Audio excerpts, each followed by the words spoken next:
Selanjutnya dari Nabi Muhammad Hamizah. Saya dimuliakan Allah, Ananda Mayyidul Afrilaini, dan yang terakhir Ananda Sayyid Takrib Agustin. Kabar disebut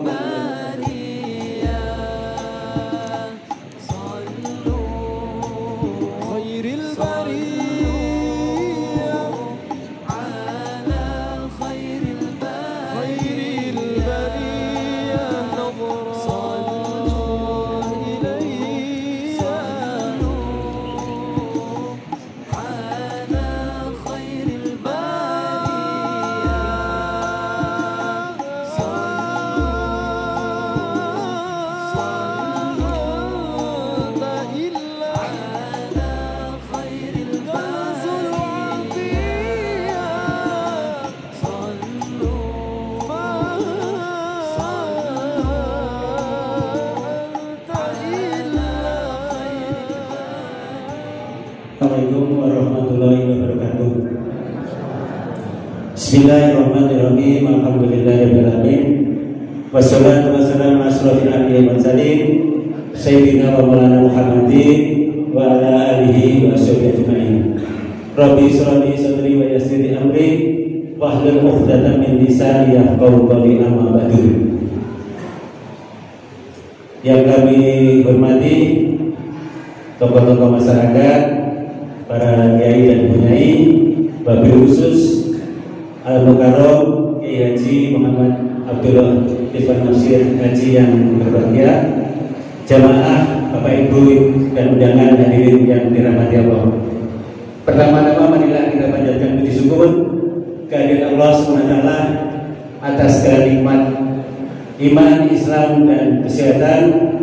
Insya Allah kita melaksanakan peringatan Nuzulul Quran malam ini dalam keadaan siap walafiat.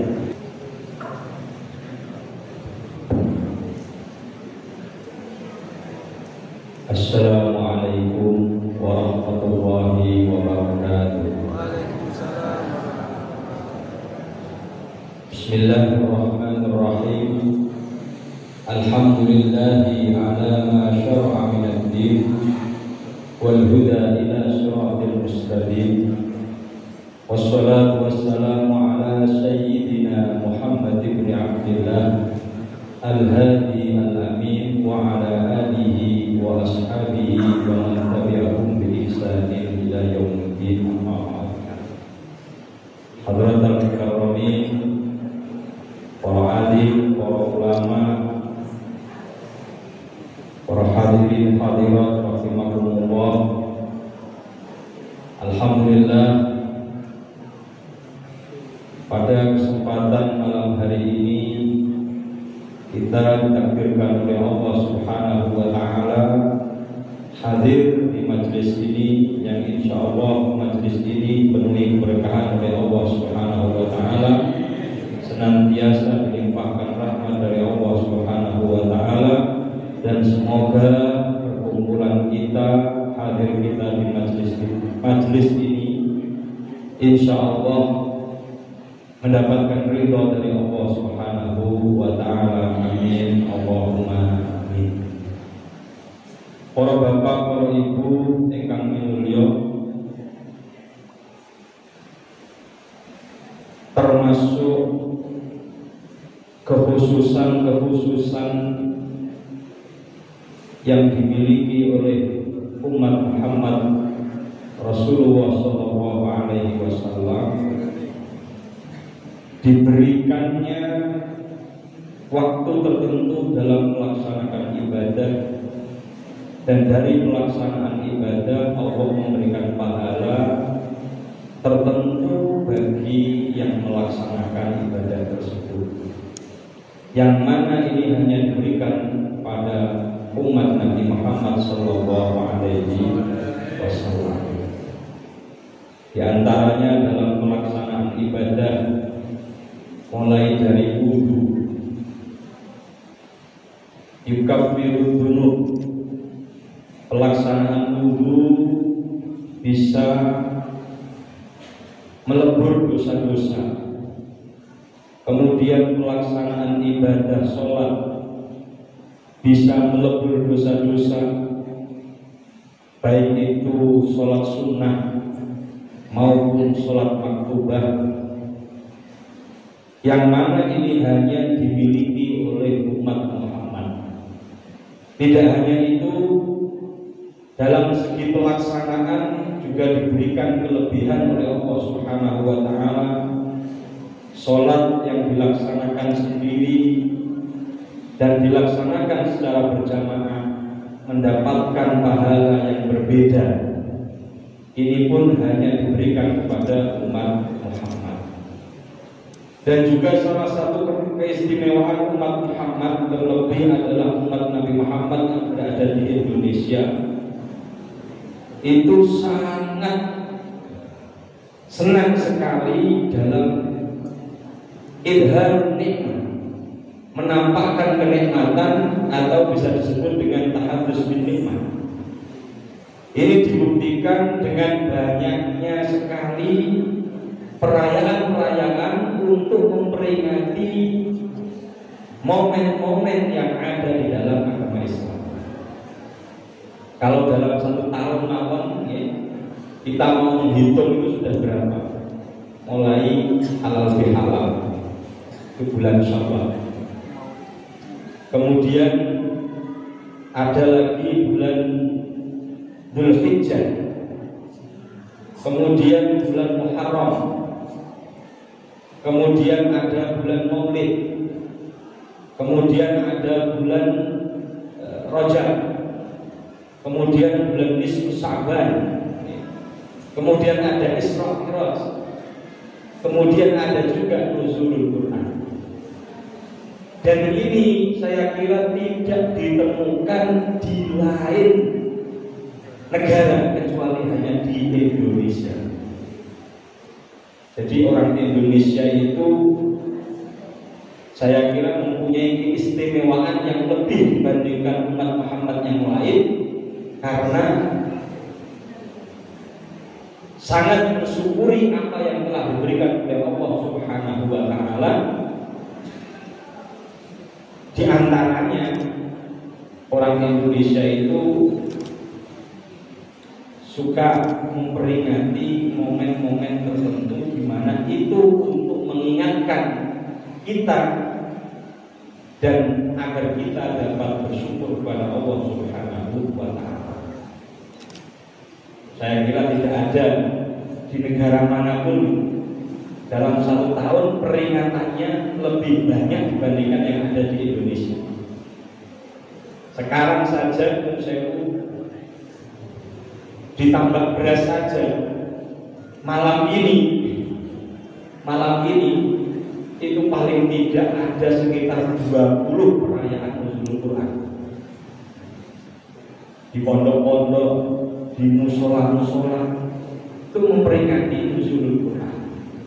Belum lagi bulan Maulid. Bulan Maulid juga kira-kira hampir setiap musola, masjid itu juga memperingati Maulid Nabi.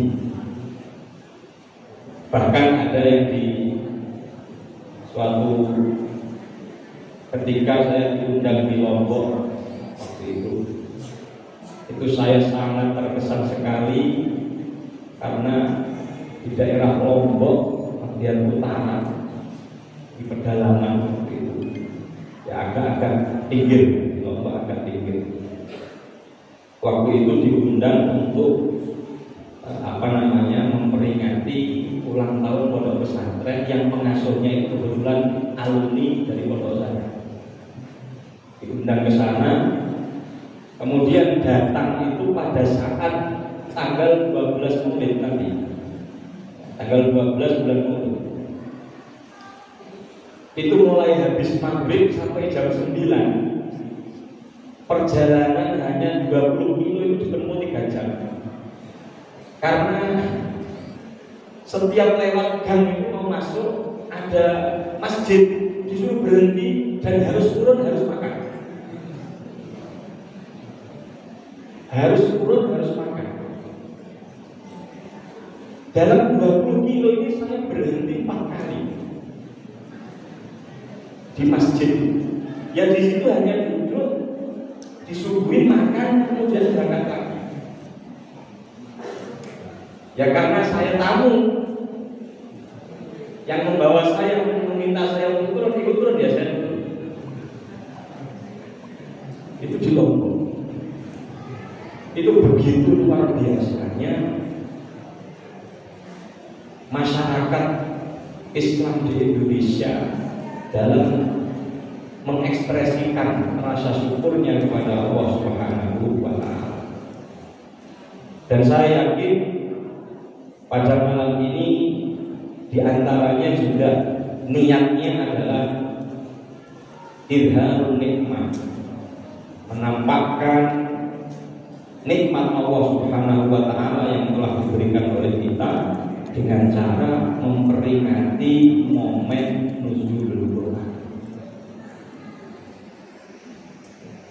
Para bapak, para ibu yang kami mulia,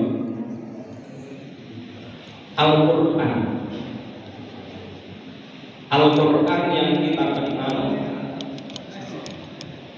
yang kita baca setiap harinya, dan kita baca saat melaksanakan sholat, itu adalah kumpulan dari mashahif. Allah Subhanahu wa Ta'ala menurunkan wahyunya itu berjumlah 104 mushaf atau 104 kitab. Dari 104 kitab yang diturunkan oleh Allah Subhanahu wa Ta'ala, 60 itu diturunkan kepada Nabi Sis bin Adam. Di Allah menurunkan 60 kitab itu pada Nabi Sis bin Adam alaihissalam. Kemudian Allah menurunkan 40 ini pada Nabiullah Ibrahim alaihissalam. Selanjutnya Allah kemudian menurunkan 30 diturunkan kepada Nabi Ibrahim, yang 10 diturunkan kepada Nabi Musa alaihissalam. Yang dari 100 ini kemudian sebagian terkandung di dalam kitab Taurat, kitab Zabur, dan kitab Injil. Dari kesemuanya, semua terkandung pada kitab Al-Quranul Karim. Jadi mulai dari wahyu yang turun sejak Nabi Adam hingga Nabi Isa alaihissalam, semuanya terakomodir di dalam Al-Quran. Ini salah satu keistimewaan dan keutamaan dari Al-Quran.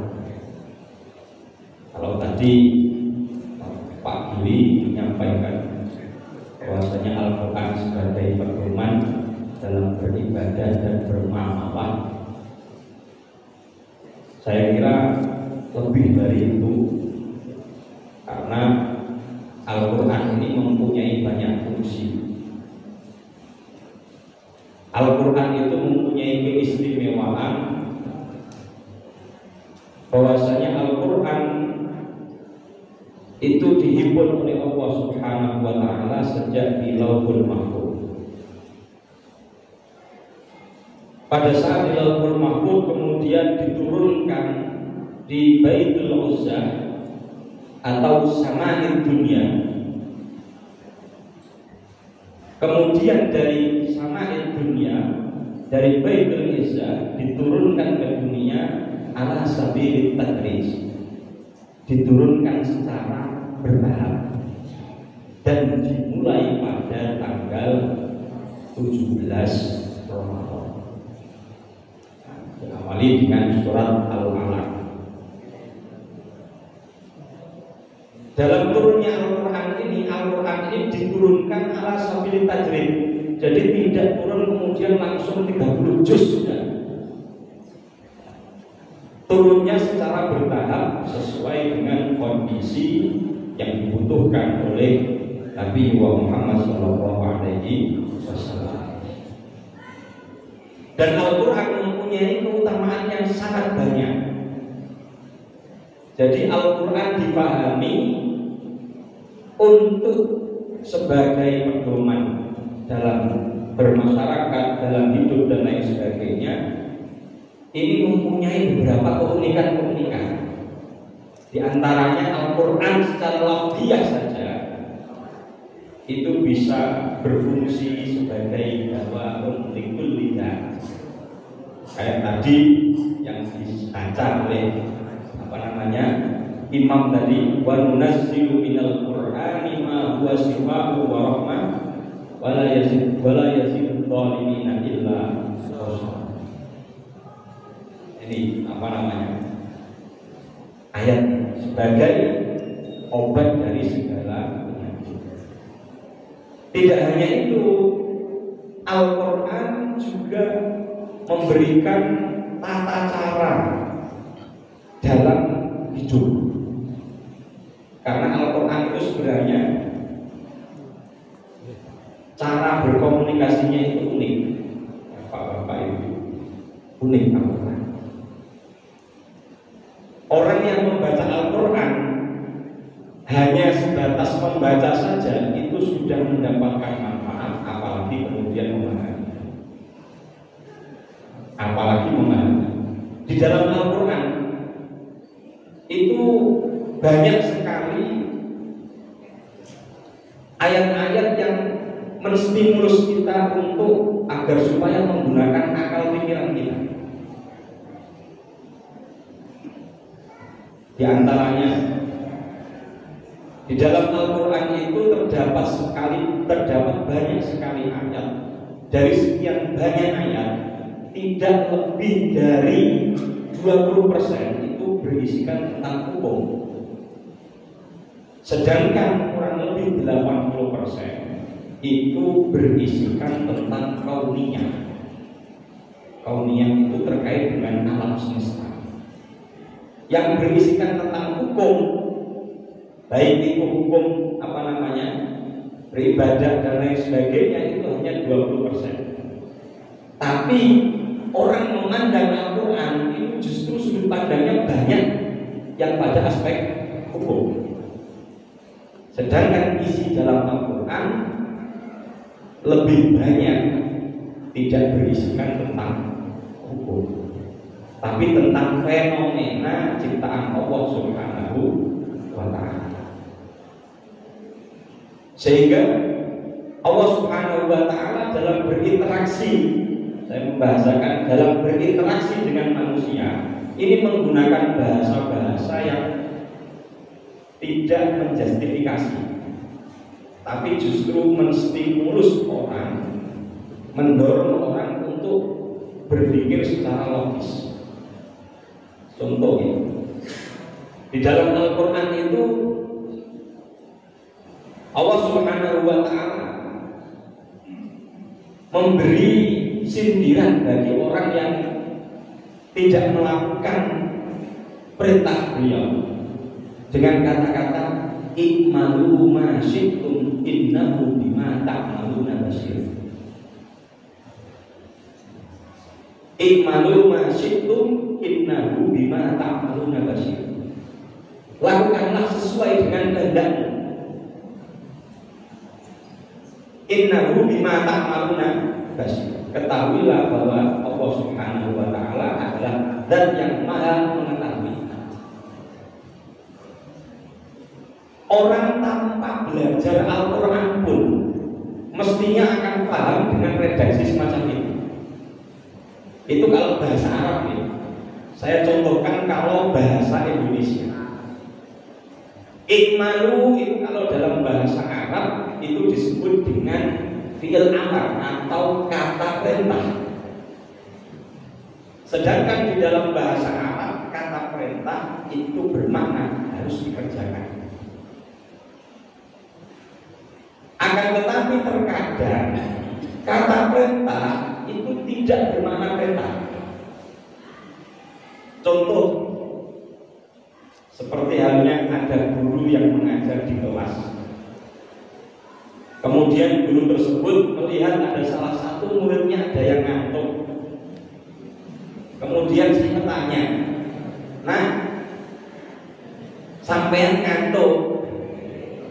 Jawabnya, "Nggih." Gurunya kemudian berkata, "Ya sudah, teruskan tidurnya." Nah, ini kan kata perintah.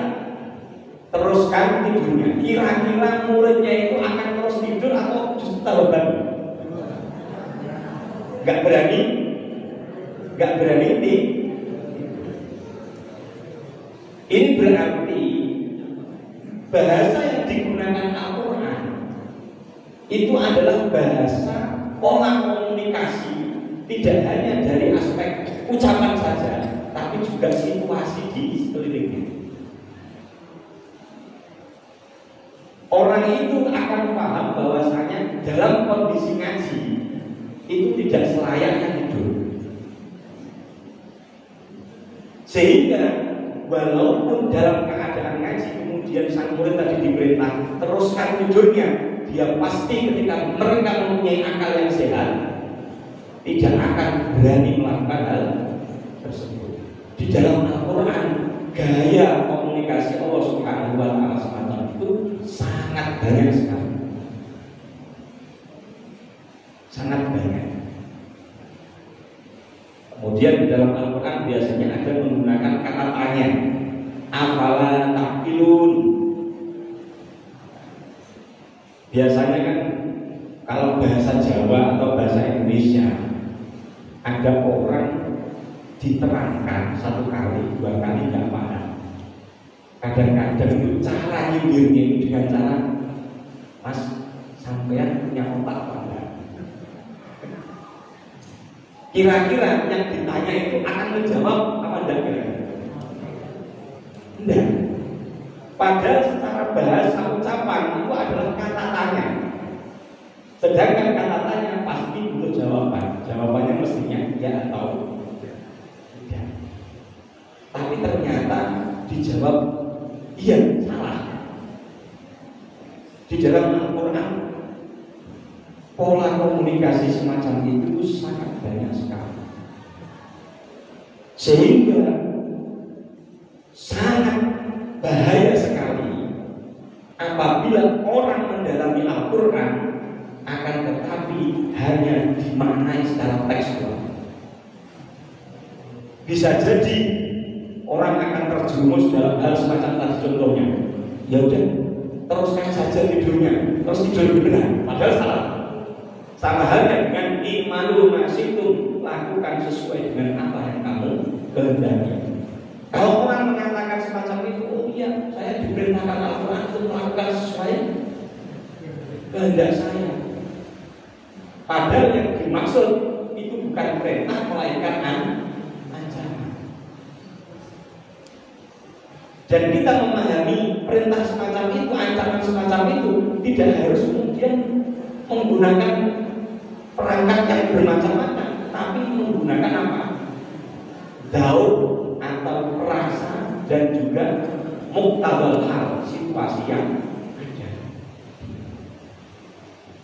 Sehingga komponen dalam memahami Al-Quran di antaranya yang paling penting adalah akal pikiran. Di dalam Al-Quran contoh malih wonten ayat wa min kulli syai'in khalaqna zawjaini la'allakum tadhakkarun. Allah menciptakan segala sesuatu itu secara berpasang-pasangan. Kenapa Allah menciptakan segala sesuatu secara berpasang-pasangan? Di antaranya la'allakum tadhakkarun, agar kita mau memahami apa yang menjadi ciptaan Allah Subhanahu wa Ta'ala.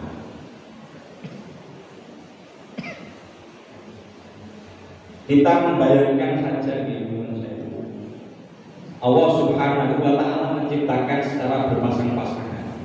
Yang paling terlihat nyata yang berpasangan di dunia ini, ada pagi, ada malam. Kemudian ada langit, ada bumi. Kemudian ada matahari, ada rembulan. Kemudian ada laki-laki, ada perempuan. Dan ciptaannya ini saling berlawanan. Berpasangan ini maknanya yang berlawanan. Laki-laki dengan perempuan berlawanan. Allah menciptakan berpasangan ini tujuannya adalah la'allakum tadhakkarun, agar kita mau berpikir. Allah menciptakan langit, menciptakan bumi. Setelah Allah menciptakan langit dan bumi, di dalam Al-Quran kan ada khalaqas samawati wal ardi fi sittati ayyamin.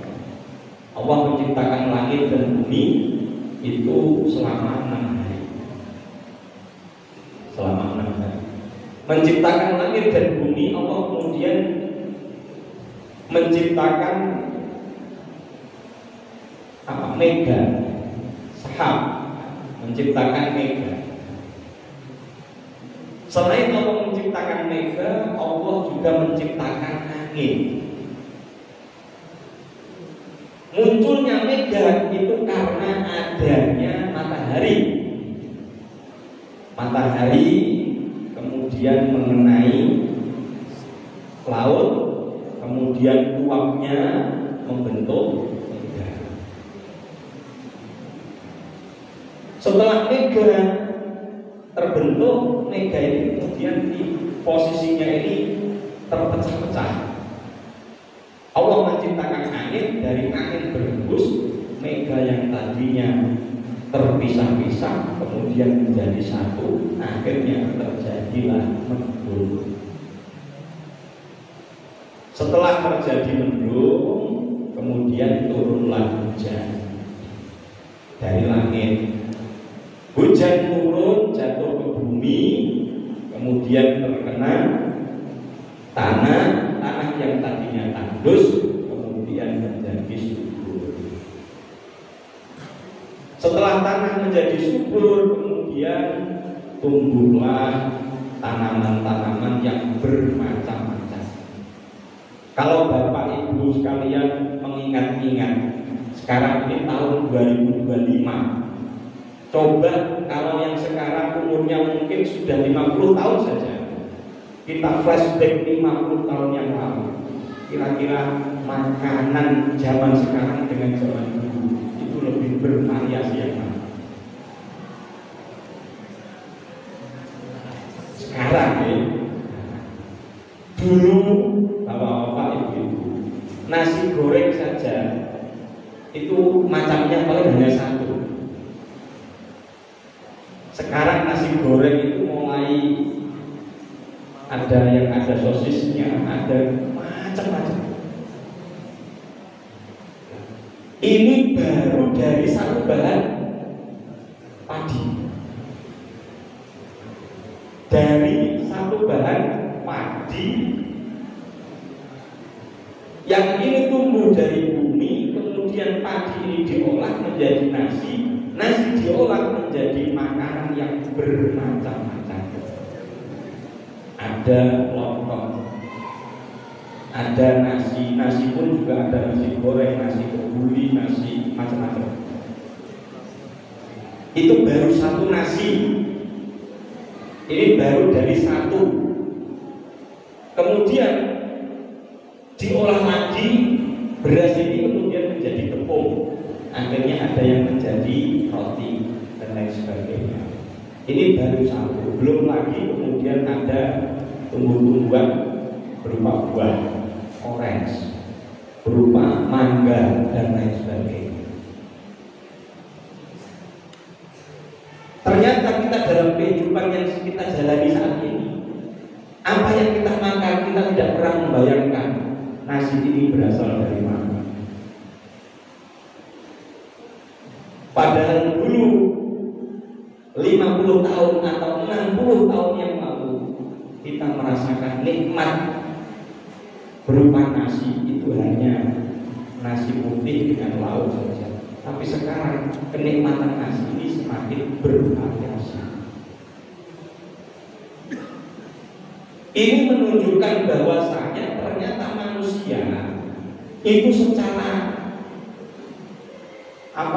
realita yang ada itu ternyata sudah menghafalkan apa yang ada di dalam Al-Quran, yaitu apa? La'allakum tadakkarun, agar supaya mereka berpikir. Buktinya mereka berpikir, mereka bisa menghasilkan dari nikmat satu berupa nasi, kemudian nikmat itu menjadi bervariasi. Kalau orang berpikir seperti itu, apa Bapak Ibu, begitu mudahnya kita dalam beribadah, karena manfaat kita mengolah nasi satu saja dalam bentuk makanan yang bermacam-macam itu bisa menjadi ladang pahala kita, karena kita menggunakan akal pikiran kita untuk mengolah apa yang menjadi nikmat Allah Subhanahu wa ta'ala. Ini yang dimaksud wa min kulli syai'in khalaqna zawjaini la'allakum tadhakkarun. Allah menciptakan segala sesuatu secara berpasangan agar supaya kita mau berpikir. Sehingga saya yakin semakin jauh ke depan kenikmatan ini bukan semakin akan berkurang, tapi kenikmatan yang akan kita rasakan akan semakin berlipat ganda. Akan semakin berlipat ganda. Ini salah satu hal yang menunjukkan bahwasanya ternyata manusia itu banyak yang menggunakan akal pikirannya, sehingga kenikmatan yang diberikan oleh Allah bukannya semakin sedikit, justru semakin banyak. Itu baru satu, belum lagi hal yang lain. Jadi sesuatu kalau berpasang-pasangan sesuai dengan fitrahnya itu pasti barokah. Barokah itu artinya ziyadatul khair, bertambahnya kebaikan. Laki-laki dan perempuan ini juga berpasangan, kemudian bisa menghasilkan keturunan atau regenerasi manusia. Dari regenerasi ini kemudian memunculkan sekali banyak hal-hal baru yang dulunya belum ada, sekarang menjadi ada. Allah menciptakan diantaranya dari matahari. Orang berpikir dari matahari kemudian ada api, ada es. Api, orang itu berpikir kok api ketika hidup kok bisa mati? Caranya biar hidup terus ini gimana? Akhirnya kemudian orang zaman dulu kalau mau menghidupkan lampu itu pakai kuplik ya, istilahnya lampu kuplik atau danar. Apa namanya? Kuplik yang pakai sumbu. Mungkin yang umurnya 40-50 tahun. Kalau umurnya yang 20 tahun ini sepertinya tidak tahu.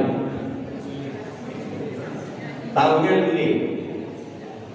Dulu lampu itu ya hanya dari api ditutup saja. Karena Allah Subhanahu wa ta'ala memberikan akal pikiran kepada manusia. Akal pikiran ini kemudian digunakan yang tadinya nikmatnya hanya berupa lampu publik tadi, ternyata bisa berkembang menjadi lampu bohlam yang kuning, lampu dom. Sekarang ini kita cari lampu dom sudah sulit karena sudah berganti menjadi LED. Kalau dulu LED lampu bohlam yang dom itu masih ada kawat-kawatnya untuk nyambung gitu ya, terkena panas akhirnya bisa bersinar. Sekarang ini sudah beralih bukan menjadi lampu bohlam lagi, tapi menjadi LED. Itu juga karena apa? Akal pikiran manusia itu menggunakan akal pikirannya, dikembangkan yang tadinya hanya hal sepele kemudian dikembangkan menjadi banyak, menjadi banyak. Kadang-kadang yang menjadi masalah manusia itu memikirkan hal semacam itu, tapi tidak bisa mengintegrasikan bahwasanya segala hal ini ternyata merupakan nikmat dari Allah Subhanahu wa Ta'ala. Sehingga karena ia tidak menyadari bahwa itu merupakan nikmat Allah, maka keberkahannya ini berkurang. Sehingga apa yang dia kerjakan walaupun ada manfaatnya, tapi tidak menjadikan dia lebih baik lagi. Sebenarnya Allah memberikan fasilitas kepada kita berupa kenikmatan yang begitu banyak, dan setiap kenikmatan itu bisa menjadi ladang pahala bagi kita semua. Ibadah tidak hanya sholat, bersedekah, ataupun haji, puasa saja, tapi dalam kita menggunakan akal pikiran kita sehingga menghasilkan karya-karya yang baik, dan itu bisa menjadikan kenikmatan Allah akan semakin melebar. Itu juga ladang pahala bagi kita. Saya membayangkan Thomas Alva Edison, penemu lampu itu kalau muslim dan dia benar-benar meniati temuannya ini untuk ibadah, Masya Allah, saya tidak bisa membayangkan pahalanya sebesar apa.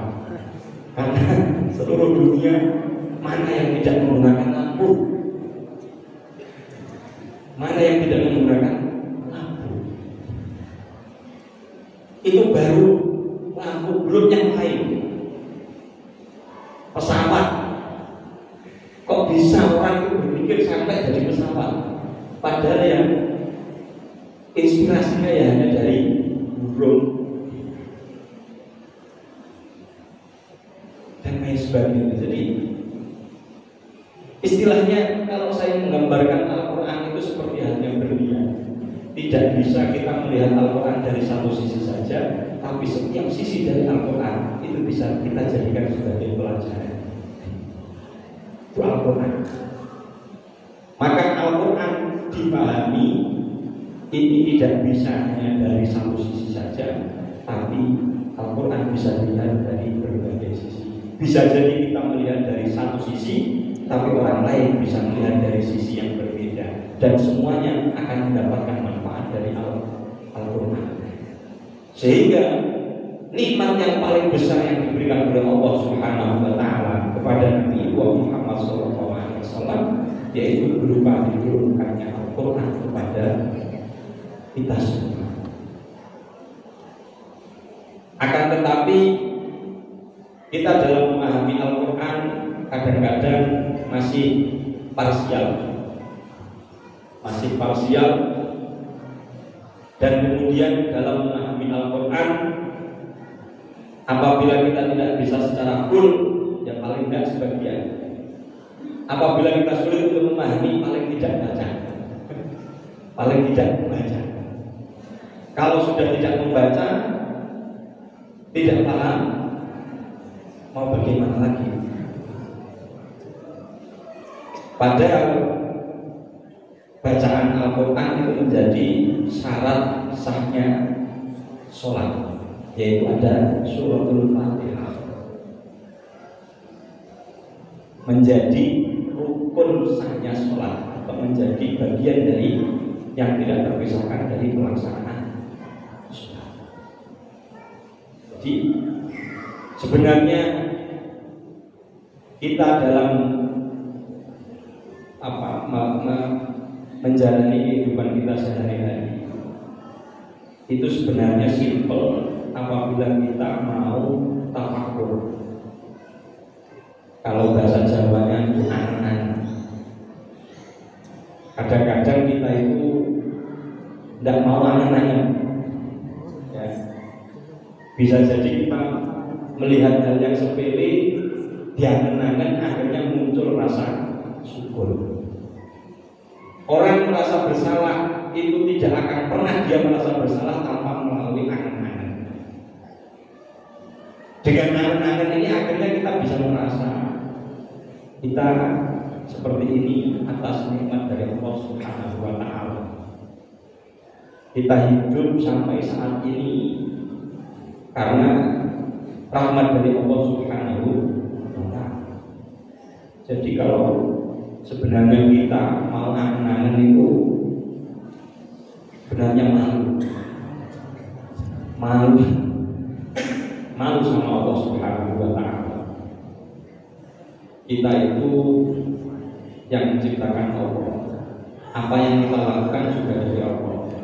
Tapi ketika kita melakukan apa yang menjadi perintah Allah, yang hakikatnya perintah tersebut atau apa yang kita lakukan itu juga munculnya dari Allah. Tapi setelah kita melaksanakan perintah Allah, kita meminta kepada Allah. Jadi padahal Allah juga tahu. Jadi ya sebenarnya dalam kita menjalani hidup sehari-hari, kadang-kadang kita itu yang hilang itu adalah jarang sekali angen.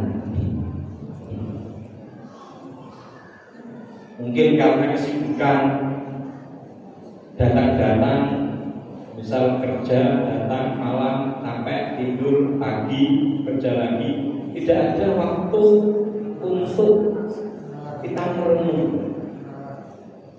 merenung angen-angen sebenarnya apa yang kita lakukan. Kita juga jarang sekali mulai dari bangun tidur sampai mau tidur lagi. Setelah belum tidur, saya dari pagi ngapain aja, kira-kira yang saya lakukan prosentase yang bermanfaat bagi orang lain itu berapa persen, yang tidak berapa persen, dan lain sebagainya. Sebenarnya simpel dan mudah dalam kita menjalani kehidupan sehari-hari, dan itu semuanya diajarkan di dalam Al-Quran. Di dalam Al-Quran, kandungan yang terdapat di dalam Al-Quran itu banyak sekali. Di antaranya juga cara Al-Quran mengajak orang untuk memahami Al-Quran pun itu juga unik sebenarnya. Di dalam Al-Quran itu Pak, ya ini mungkin agak sedikit teoritis karena memang kalau memahami Al-Quran itu ya tidak bisa secara tekstual. Di dalam Al-Quran itu ada yang menggunakan istilah, kalau di dalam bahasa Arab itu disebut dengan iltifat. Jadi peralihan dari satu kata ke kata yang lain.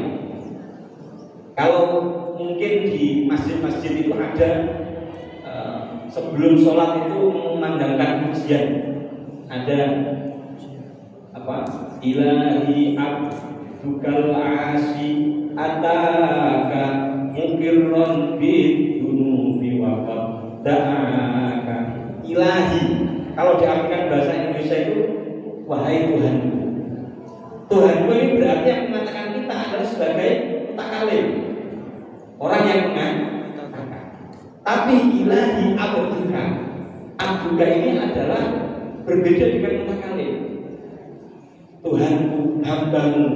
Hambamu ini berarti seakan-akan menceritakan orang yang tidak ada. Di dalam Al-Quran redaksi semacam itu banyak sekali. Dan ini tujuannya menstimulus orang untuk berpikir. Yang pertama misalnya ada ilahi, kemudian yang terakhir ilahukum, Tuhanku, Tuhan kalian. Perpindahan ini sepertinya orang yang paham akan memikir, terstimulus bahwasanya orang tersebut akan berpikir apa yang menjadi pemberian Allah Subhanahu wa Ta'ala. Sehingga di dalam Al-Quran itu tidak ada justifikasi. Dalam mengajar itu tidak ada justifikasi. Kalaupun ada justifikasi, itu hanya celaan bagi orang-orang yang tidak menggunakan akal pikirannya. Nikmat yang segitu besar ini, nikmat yang segitu banyak ini, satu pun tidak ada yang mereka lihat. Makanya Allah Subhanahu wa Ta'ala apabila memerintahkan dalam Al-Quran itu qul siru fil ardi fanzuru kaifa kana aqibatul mukadzibin. Kita diperintahkan untuk jalan-jalan. Siru fil ardi, jalan-jalanlah. Lihatlah fenomena yang ada di dunia ini, fanzuru kaifa kana aqibatul mukadzibin. Lihatlah fenomena yang terjadi yang menimpa umat-umat. Al-Quran menceritakan masa yang lampau, menceritakan masa yang akan datang, dan menceritakan masa yang terjadi saat ini. Ini diantara keistimewaan Al-Quran.